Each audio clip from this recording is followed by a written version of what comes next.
నువ్వు జీవితంలో దేవుని ప్రేమ అర్థం చేసుకోలేవు. నీకు గుర్తొస్తే తట్టుకోలేవు. ఎవరండి చేసేది?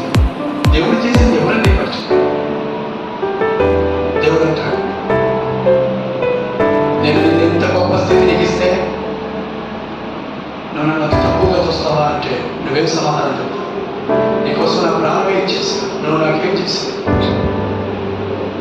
నీకు ఈ స్థితి ఇచ్చినందుక మందిరానికి లేటుగా వస్తున్నావు?